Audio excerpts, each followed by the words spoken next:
From the most iconic Who lives in a pineapple under the sea? SpongeBob SquarePants! to the spookiest. Do not go to the castle. The master is a vampire. Bikini Bottom has tons of houses, but just how many are there? Whoa, don't stress yourself out trying to figure it out. That's my job. I'm going through every house in Bikini Bottom, from true favorites to the ones you've probably never even noticed on the show. Starting off with the one house we've seen as much as our own, SpongeBob's Pineapple. Even though it's located at 122 Con Street, SpongeBob's house number is 1 in our books, although its origin was more oops than architectural genius. Okay, well, that's every available house in Bikini Bottom. Oh, yeah, I forgot about that one.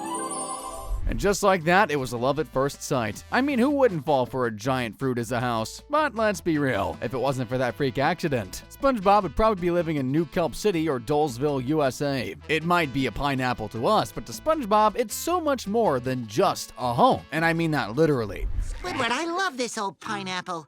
We've had a lot of good times together.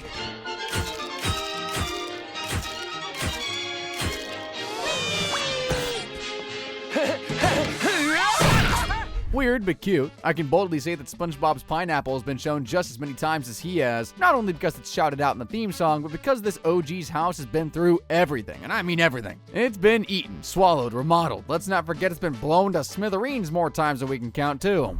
This Perry will self-destruct in 10 seconds.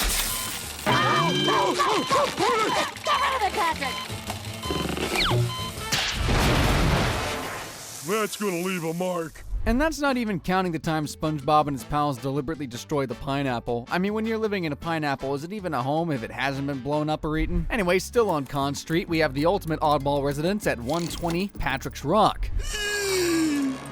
Look, Rock, I got an award. Not even sure we can call it a house, especially considering how the rock and Patrick's brain are basically twins. No door, no windows, he just lifts the rock and goes right on in. Patrick's Rock has defied more logic than any other house in Bikini Bottom in my opinion. 1 minute it's just a giant boulder sitting on a flat surface. Night, SpongeBob. Good night, Rockmate. The next minute it's a full-blown underground apartment. Sleep tight. Don't let the sand mites bite. But if they do, just let me know and I'll smash them. And in the blink of an eye, it's actually a turtle. Oh, nasty.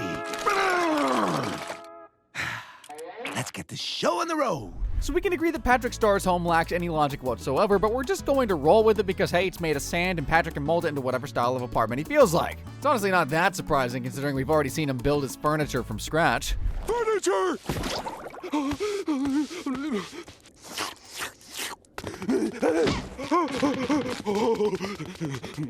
Note to self, never sit on Patrick's chair. Anyway, that's Bikini Bottom for you, where a pile of sand and rock counts as a house. Squidward's Moai Head, like all the iconic houses, is conveniently located at 122 Con Street, smack dab in the middle of the chaotic rock and the ever-present pineapple. SpongeBob, will you keep it down? I am trying to cook. Oh, hey, Squidward. Just doing a little home improvement.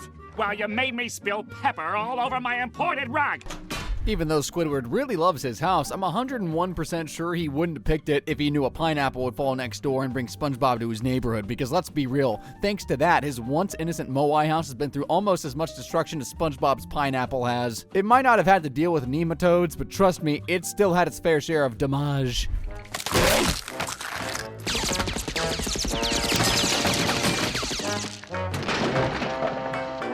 And that's just the tip of the iceberg. Doesn't change the fact that Squidward's house is, hands down, the best out of the three. I mean, it's got a dining room for when he's feeling fancy, an art gallery to showcase all his masterpieces, a music room that begs for talent, and a backyard that he uses for emergencies. Hold on a second. I'll be right out. And let's not forget that the house is sentient. It's not a turtle like Patrick's is, but it sure has its moments where it gets so fed up it acts out. What the? What are you doing? Hopefully one day it just walks away from Con Street and finds some peace and quiet. Speaking of which, we got another Con Street resident, Sandy in her tree dome. This air-filled house is located at 126 Con Street, which explains why SpongeBob only has to take a straight line to get to her place. Patrick, to the tree dome. Go ahead! While she's technically their neighbor, Sandy's tree dome is located a bit further down the street in a more secluded area. Its sole purpose? To let Sandy breathe air while she's living at the bottom of the sea in Bikini Bottom. Smart, right? To make sure the air stays in, it uses a dual-door airlock system, which is a great idea, except when you're dealing with SpongeBob and Patrick. Deal. Hooray! But you have to promise not to touch anything. I promise not to touch anything. Patrick! Dude, what were you just doing to Sandy's collection of rare fragile artifacts? You promised me you weren't gonna touch anything. Tasting. See, Patrick's smart when it benefits him. But even though Sandy's tree dome is tucked away at the end of the town, it does not escape its destruction. When it's not getting wrecked by the destructive duo, it's under attack from fleas, monsters, and of course, a money-hungry Krabs who decides to chop it up for prize money. My work, my prize money. Eugene Krabs flies alone. What? Blow a kiss, jellyfish. Luckily, Krabs gets what's coming for him. Speaking of which, a few blocks down Con Street, we got Bottom Feeder Lane, responsible for feeding the Bottomites on that lane. Now, honestly, while the Krusty Krab has housed its employees for a brief moment, mainly out of necessity, it's still not a house. But you know what is? The Chum Bucket. It's on fire! It's all burning! Run! A restaurant famous for, well, that, and for making customers puke their guts out. Sure, it's technically a restaurant, but Plankton considers it his home. And sure, it's more of a creepy, dimly lit lair than a place you'd want to settle in for a cozy night, but since he lives there with his computer wife, I guess it still counts as a home. The real homey vibe of the Chum Bucket shows up in Bottle Burglars when SpongeBob and Squidward break in to retrieve the Krabby Patty formula.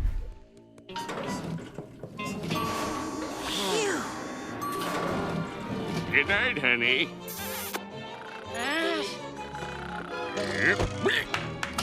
Let's ignore the fact that a computer is sleeping because why not, and focus on the fact that right above all the chummy chaos downstairs is an actually comfortable and impressive bedroom for a bucket. I mean, who knew the Chum Bucket had a penthouse suite? Which, speaking of, the Chum Bucket has a lot in common with SpongeBob's Pineapple. Aside from both being homes to two extremists, they also share the same origin. Both were produced by the surface gods.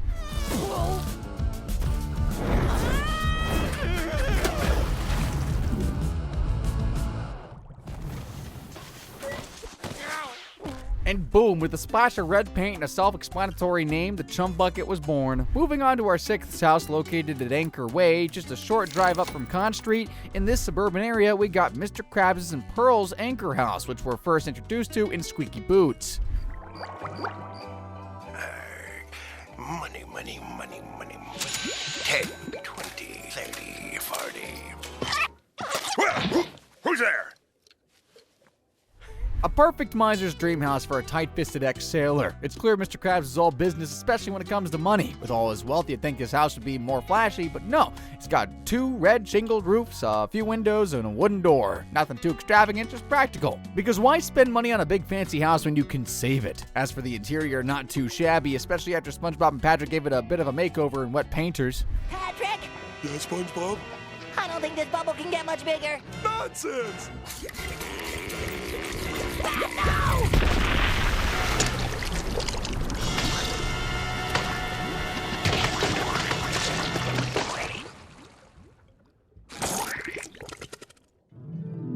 We did it! Not bad at all, but let's be real. The wooden floors and ancient decor are on an even lower budget than his employees. But hey, we'll let it slide. After all, it's Mr. Krabs, and having a teenage daughter is expensive, which brings us to the only room in the house with any life in it. It's got vibrant pink and purple, everything spewed all over the room, with a couple of boy band posters to swoon over. Normally, I'd say it looks like a pink unicorn puked all over it, but honestly, it's just what that cluttered house needed. Wish I could say the same about Mr. Krabs' bedroom, though. We get a good look at it after the Krusty Crew and Patrick surprise him with a new bed, and let's just say it's not exactly a dream bedroom. That's queer. My mattress seems strangely cozy and buttered. Like... Surprise! Fire bucket! What? You? Oh, you? What in the blue-eyed scallop are you doing in me bedroom? A very thoughtful gift, right? Wrong. Turns out the old mattress was actually where Mr. Krabs hid all of his money, like the old-fashioned geezer he is. Classic move. But like all the other main character houses, I see what the creators were trying to show us with Mr. Krabs' house, which is put your money in the bank. Anyway, still in the same bloodline and street, we got Mama Krabs' very own anchor home, which we get a good look at in Enemy-in-Law. After Plankton falls in love with her, he tries to woo her in the only way he knows best.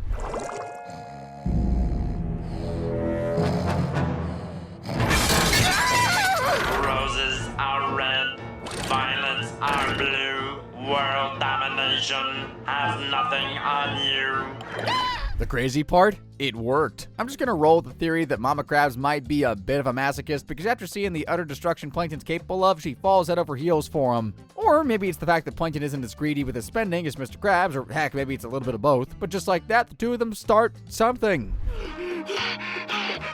I'm hanging up. Wait! It's your secret admirer. Oh, you're that giant robot. No, I programmed the robot. Did you enjoy the gift I sent you? How did you know I wanted a hat? Have you been spying on me? It was just a lucky guess.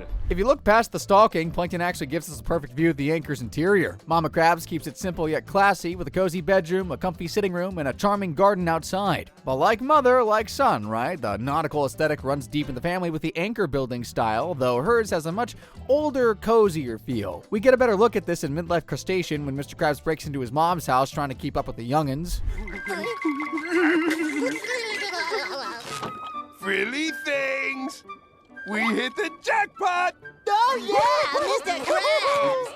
Woo! You finally came through for me, boys! I feel young again. Eugene? Mother? Yeah, never count on a guy who gets excited over the smell of work grease in his partner in crime, who's probably clueless about what's happening right now. Anyway, Mr. Krabs gets a scolding and is sent straight to bed. Mr. Krabs? That's all right, lad. I certainly feel younger. Good night, Mr. Krabs. Good night, SpongeBob. Eugene, lights out. Yes, Mommy?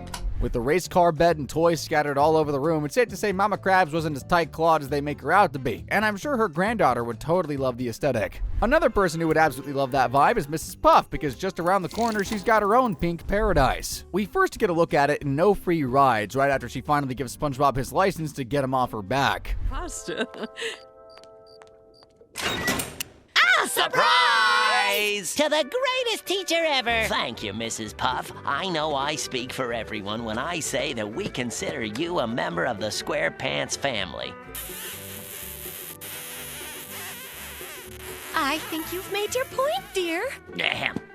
P.S. I never really understood what Papa Bob was trying to do there. Moving on, it's a little house similar to the usual bottomite dwellings, but with a lot more pizzazz. It's got a TV, pink walls, and decorations, with a recursive picture of herself that just goes on, kind of like trying to lie down after a hangover. But don't let the tiny exterior fool you, because after SpongeBob and Patrick prank her and pranks a lot, we get a glimpse of the giant kitchen she's hiding inside. Oh, you will soon be mine.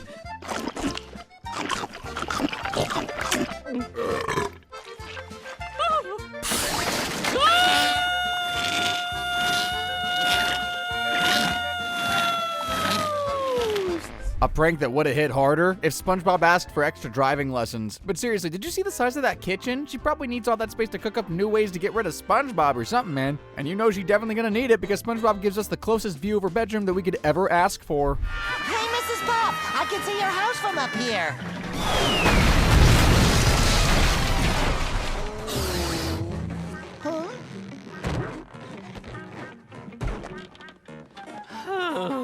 Look at that. You saved me a commute. Just let yourself out. Well, if you're sure. Yeah. See you tomorrow, Mrs. Puff. From what's left of her bedroom, I can see that she's a simple pufferfish because it only contains a bed, a lamp, and a telephone. Well, she doesn't get anywhere close to simplicity when it comes to our second elderly resident of the day. And I'm not the only one who's excited. There it is.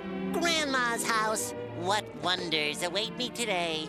Fresh baked cookies. Story time.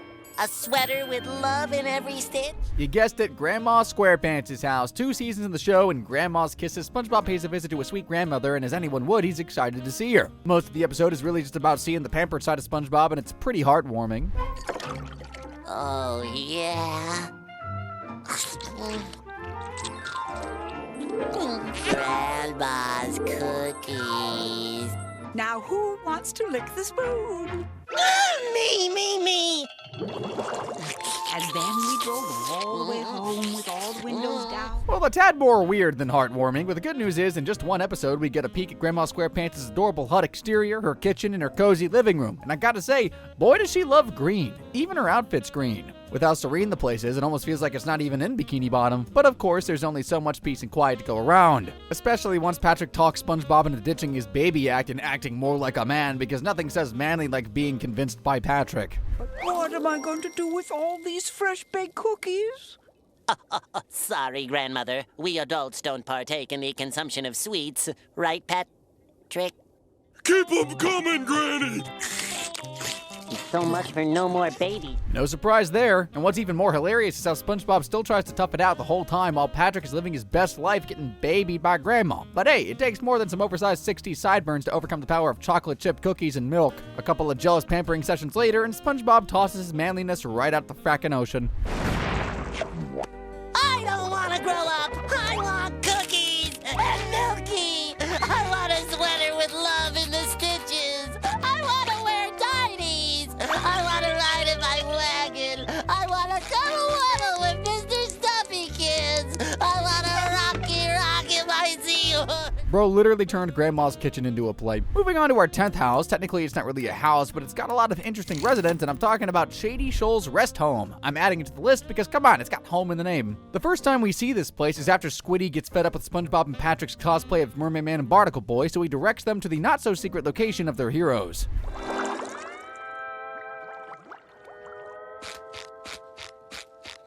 Excuse me. I know Mermaid Man is working undercover on an important case, but do you think we could see him? Undercover? Yeah, well, I'll see if they can take time from their busy schedule to see you. Let's excuse those two giggling like Pearl in a shopping mall and focus on the retirement home. For the exterior, all I can say is that it screams retirement because even the sign is being held up by an old fishing pole. But SpongeBob and Patrick are too hung up on meeting our favorite retirees to care. Hey, who are those guys? Are they here to fix the TV? It's safe to say the two of them were starstruck because, let's face it, this is the first time they were meeting their heroes in person. Mermaid Man and Barnacle Boy had just retired from their life of fighting sea animal-themed villains. It's during this visit that we actually get a look at Shady Shoals Rest Home, even down to its cafeteria. To the meatloaf! To the broccoli! Make sure you give extra broccoli to my young ward. The boy needs his vitamins. Here you go, son. It's a shame these two had to retire because a senile Mermaid Man would have cracked the villains up into surrendering. But I gotta say, the retirement home doesn't look half bad at all. It's clean, it's got really decent staff, hero pension must have been really good. And Shady Shoals is going to need all the money it can get because entertaining a visit from SpongeBob and Patrick basically requires a backup insurance. In Mermaid Man vs. SpongeBob, they proved me right. Mermaid Man and Barnacle Boy, please. And I'm kind of in a hurry.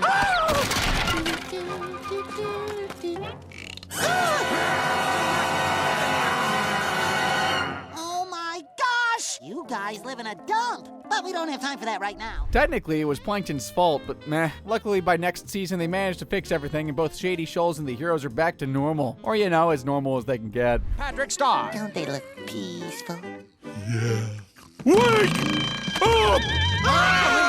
Well, at least the place is back to its former glory, and nothing says glory like King Street, which is where we'll be driving our boatmobile to next. The houses in King Street make Con Street a parody, even though that's where the main characters live, and nothing says king like King Neptune's palace.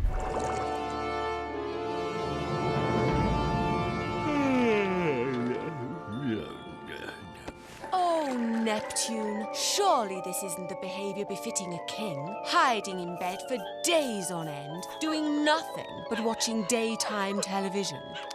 Wait! Rochelle was just about to meet her biological parent. Can't lie, I was expecting a much bigger bed. But anyway, the first time we really see Neptune's palace is in the Clash of Triton, when he's not exactly feeling all that kingly considering he's celebrating another birthday without his son Triton. Guess we shouldn't be expecting a tour. To cheer him up, Queen Amphitrite decides to take him to none other than the Krusty Krab, which of course gives Mr. Krabs the perfect opportunity to do what he does best. See Neptune eat! Only $5! Only a few seats left. Thank you. Thank you. Do you have change for a 20? Nope, sorry. Guess it's $20 for you then. No surprise there. Everyone's happy. Neptune gets to go out on his birthday, and the Bottomites get to watch a powerful man eat. But while he's trying to focus on a special day, he keeps getting reminded of his son. Apparently, the Little Mermaid dude was more fascinated with human things than terrorizing fish. Millennia, my son grew not only in size, but in perplexing behavior.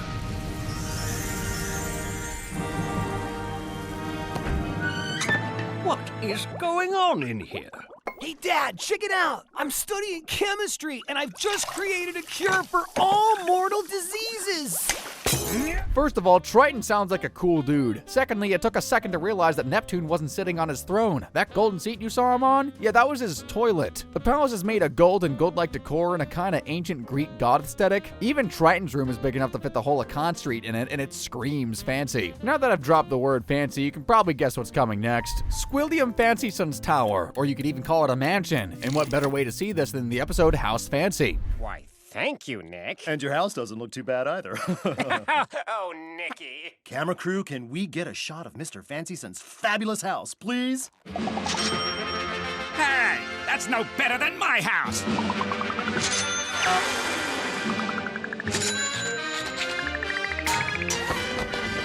Rest in peace, Squidward's ego. Now, Squilliam's mansion might not hit the Roman Empire Greek god levels of insanery, but it's not on King Street for nothing. While Squilliam's busy rubbing his success in Squidward's face, I'll just hang around and take the chance to tour the place. I bid you welcome to my foyer. It's simply glorious.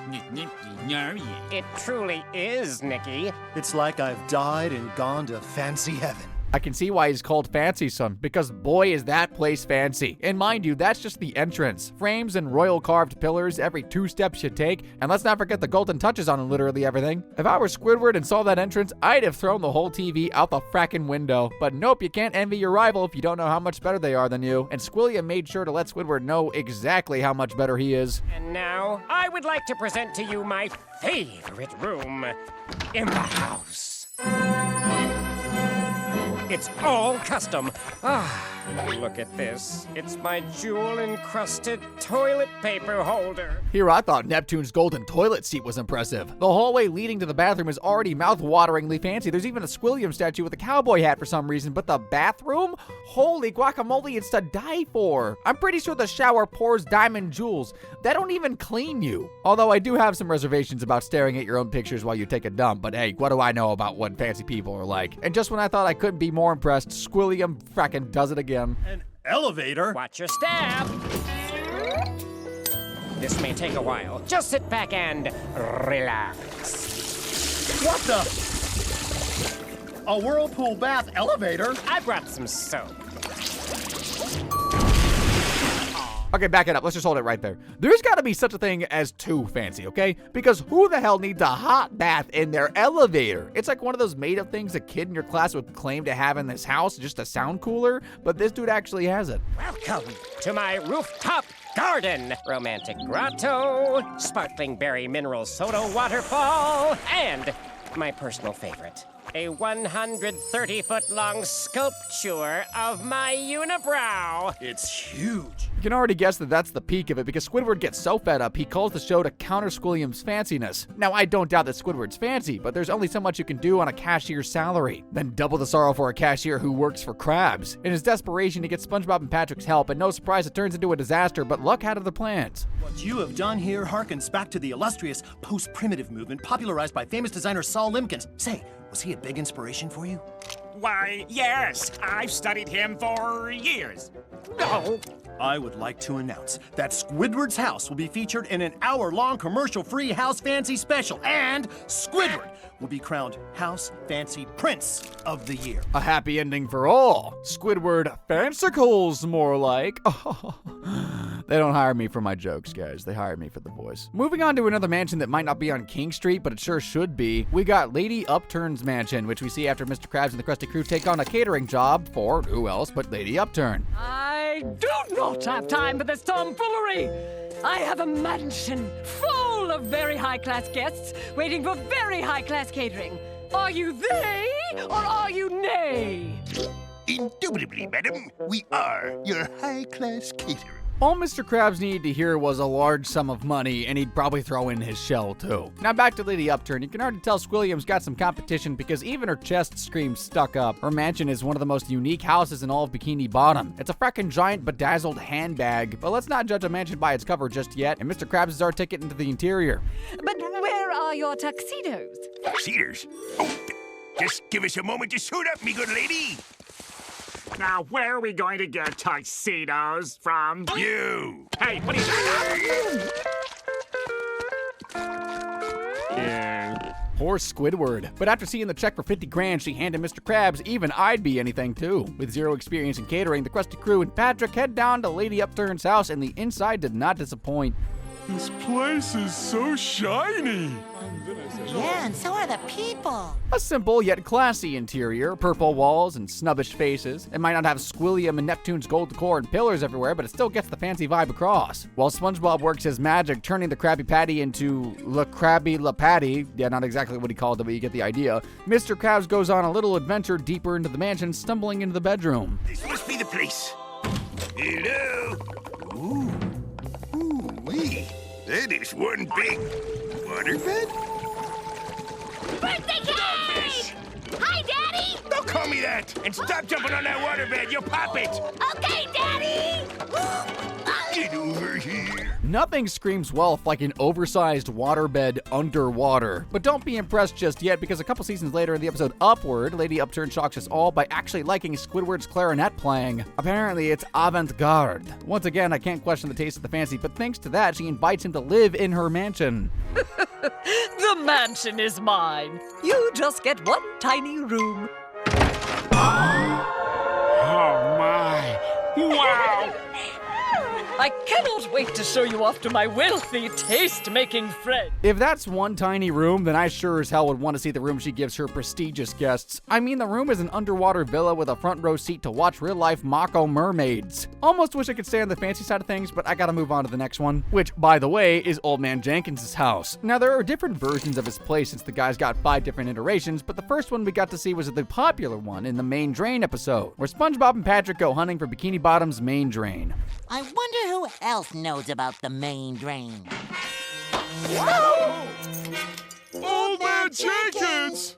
Why are you two asking about the main drain? It's kind of hard to believe someone actually lives in that house, but I'll assume it's because we didn't get a full-on tour like with the other places. The only visible, well, anything was that lamp. And the house itself follows the usual Bikini Bottom design, which makes sense since he wasn't a main character, but then they give him a more intentional house in Farmer Bob, almost too intentional.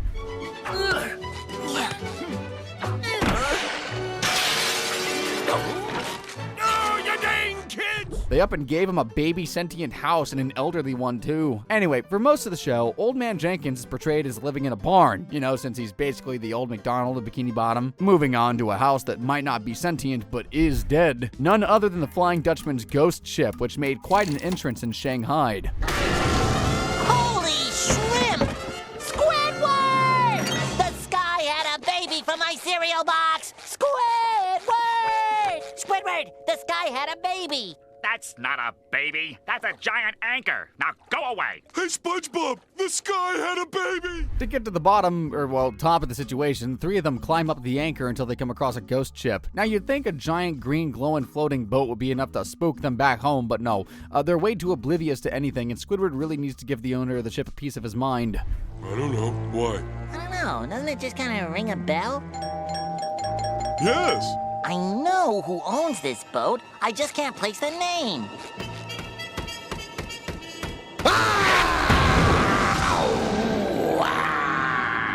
No, it's not. Definitely not what they signed up for. After a series of punishments for trespassing, mostly targeted at Squidward, the Flying Dutchman concludes that they have to become crew members for his ghastly voyage. Which normally would sound like eternal torture, but it was more like deck swabbing, howling, and scaring innocent frickers. Okay, sorry, just do it again. With the haunting memory of my ghostly ghost pirates!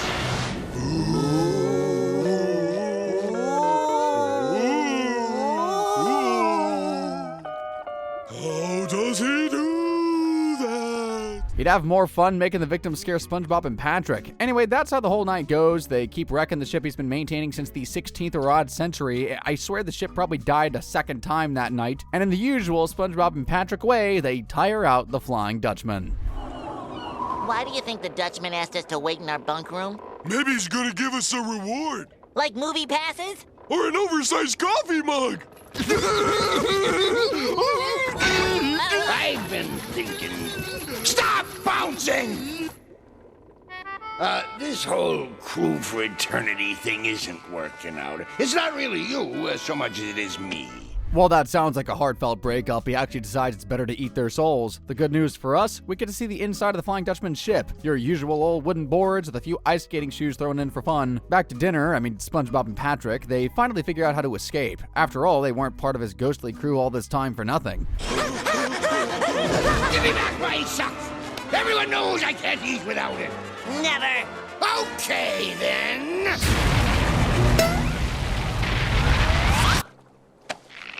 Oh, give it to me! No! Wait, you're stretching out the elastic! It would seem we have reached an impasse. And that's how they escape, by holding his dining sock ransom. Not without some drama, at least. Moving on to our 16th house of the day. In the episode Blackjack, SpongeBob gets a note from his cousin, who, might I add, is fresh out of jail, and he claims he's got SpongeBob's parents and will only let them go if SpongeBob shows up for a rumble. Now, not everyone knows about this cousin because, well, it's a sensitive topic for SpongeBoy. Hey, Cousin Blackjack! The same Cousin Blackjack that used to beat me up all the time when we were kids! Come on, little man. Let's go a couple of rounds. If you think you're tough. Why should we? Because it'll show what a little man you are. I see how that would traumatize little Sponge. Dude's like a multiverse version of SpongeBob, if he were on steroids and had bench pressed Bikini Bottom for like a century. Anyway, a frantic SpongeBob packs his bags ASAP and goes in search of his parents, but what he finds only makes his anxiety worse. Oh my gosh, what happened to my parents' house? What's this? Do not cross. Is that police tape? There's only one reason for the police being here. A crime has been committed. If SpongeBob wasn't panicking before, he definitely is now. He immediately runs to any family member he can find who might know where his parents are, which takes him to his uncle's house, Uncle Captain Blue SquarePants. And of course, Uncle Blue isn't going to miss out on taking advantage of his nephew's visit. I need to help my parents. They're in danger. What? You want to build a fence? The boy came to work.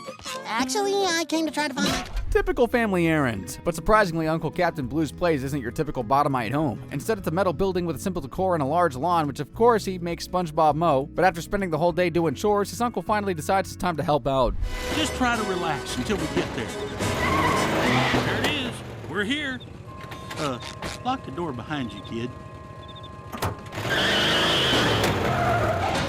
He definitely won't be getting another visit from SpongeBob anytime soon, but at least he took SpongeBob and us right to the next house, Blackjack's house, which is a 2-story wooden structure with 3 porch steps and a unique doorknob. And he arrived not a moment too late for what was in store for him.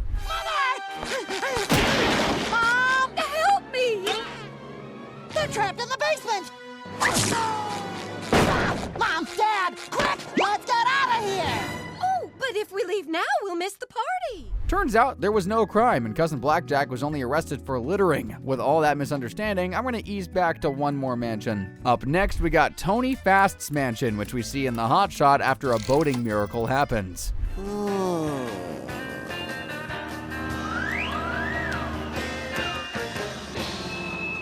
Not bad, dude, not bad. It's a miracle! You can already imagine how happy Mrs. Puff is, because thanks to hanging with Tony Fast Jr., SpongeBob finally has a shot at passing boating school. So with a driver's license ahead and blossoming friendship, SpongeBob gets invited over to his dad's place.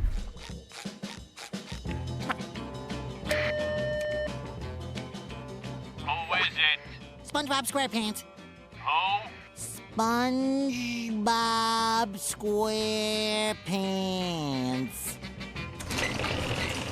Now, I've seen a lot of houses today, but I don't think any of them had a gate. The best we could see was a fence. And as for the interior, all I can say is they don't call him Tony Fast for nothing. And he took first place in this beauty, surpassing speed records held by both Francis Bacon-Skin Jr. and Smitty Tailpipe Rothermere. Talk about a show of wealth. Dude's dad has a vintage speedboat collection that can make Lewis Hamilton jealous if he were a fish. I'm sure SpongeBob would love to have a house like that, and he almost came close when he went house hunting with Squidward. Lives in a banana under the sea. If you think that's bad, you should see this. Who lives in a hot pepper under the sea?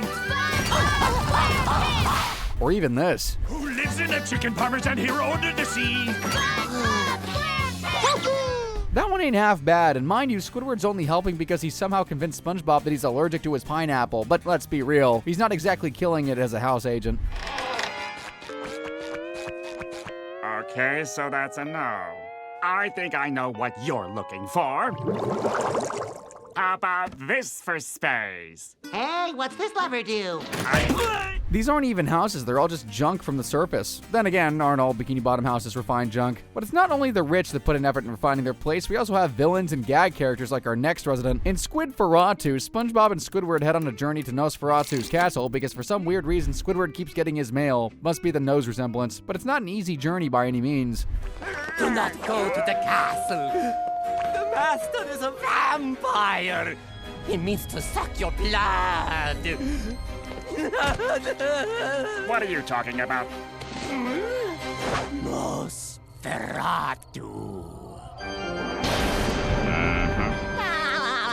Right. Already too late to turn back now, so welcome to the Transylvanian side of Bikini Bottom where Nosferatu the vampire lives. Think of it as one of those tiny villages tucked way outside of Bikini Bottom. You know, like Grannyville, but with more vampires. The two of them finally get to Nosferatu's castle, and it's not exactly what they had in mind. We're just here to drop off your mail.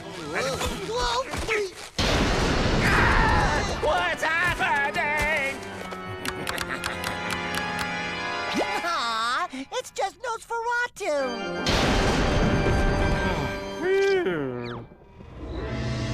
For a blood-sucking iconic vampire, he sure does like to play with the light switch. To show his gratitude that no one really asked for, Nosferatu and his familiar decide to let Squidward and SpongeBob spend the night. Of course, they can't say no, besides Squidward gets the opportunity to try some Transylvanian cuisine. Can't miss out on that. Roasted werewolf teeth, pickled demon beards, fried mummy fingers, and brains tartare. Ooh, don't mind if I do. Maybe chum ain't so bad. And that's just how the whole sleepover goes. More scary and unusual things, but in a Gothic-style castle that has a banquet hall, a guest room, and surprisingly a laundry room. I guess, bloodstains aren't easy to wash out. I'm kidding. And I'm sure Squidward hopes I am, because turns out there's more to the sleepover. Forgot to wash my head. Whoops, forgot to polish my eyes. Will you go night-night time already? Nosferatu? Why are you sticking out of the wall like that? I bet Squidward's wishing he just kept all the parcels. The whole night turns into a cat and mouse chase around the castle with every door they open making them feel like they're one step away from becoming Nosferatu's midnight snack. I'll give credit where it's due, the bedroom wasn't half bad for a 16th century castle. Good news, it was all a misunderstanding. Please don't eat us! The master is not hungry. He just had a big lunch. He wanted to return your mail. Oh, well, how thoughtful of you. Thanks. Yeah, let's go with that and let's head right on down to downtown Bikini Bottom. Now, when it comes to the most congested part of Bikini Bottom, we got downtown Bikini Bottom where most Bottomites live. There are hardly any unique residential buildings because most of them are side characters and anchovies packed with tons of houses made from car mufflers. Now, while I can't get the exact number of houses there, I'm still gonna try, and from 2 shots of the place, I can say it has between 30 to 50 car muffler houses. But even that only gives us about 80 houses. And with the number of mouths I've seen eat at the Krusty Krab, that doesn't sound right, so we've got to include other houses. Besides the town, Bikini Bottom's got other minor villages, and Nosferatu's place is just one of them. We got so many other spots within Bikini Bottom. Fancy Springs? No. Pamper Island? Try again. Old Bikini Bottom Folk Village? Better than that. Clam fishing? The show gave us a deep dive into villages like Tentacle Acres or Bubbletown, but those are beyond Bikini Bottom's territory, so I'll just assume each of the places Squidward mentioned, and the ones we don't know about, have between 30 to 60 houses, which brings us to a rough and questionable approximate of about 300, and that's not what we're here for. The best way to figure out exactly how many people live in Bikini Bottom is to find out the population. Easy peasy, especially after SpongeBob gets his feelings hurt and leaves town and whatever happened to SpongeBob. Welcome to Bikini Bottom. Population 538. Minus 1. Idiot boy. Since SpongeBob came back, we're just gonna stick to 538. Some of you might beg to differ because word on the street claims that Bikini Bottom has thousands of people, so let's just ask Krabs. In the good Krabby name, Mr. Krabs makes a discovery. No, and no. No, sir, I do not recognize any of them, sir. How about you, Mr. Squidward? I try not to look directly at the customers. Well, according to my research, a full 2% of the population of Bikini Bottom has never set foot in the Krusty Krab. That's 2% of money. It's good to see Mr. Krabs doing some census work to take people's money. If you do the math, don't worry, I'll still do it for you. We got 12 people who are the 2% of Bikini Bottom that haven't eaten at the Krusty Krab. That means the total population is about 600. So yeah, our population theory does check out. How did that many fish fit into so few buildings? Well, in reality, most homes usually house somewhere between 2 and 5 people. Even though a lot of Bikini Bottomites live alone, we still need to consider that. So if we're being generous and assume that the average household size is 2 people, if we divide that by 538, we got 269 houses in Bikini Bottom. Not too far off from 300. And that's all the underwater math I'm doing today. If you enjoyed the video, drop a like, subscribe if you're new, and mess around on my channel for more videos like this one. As always, guys, thank you very much for watching.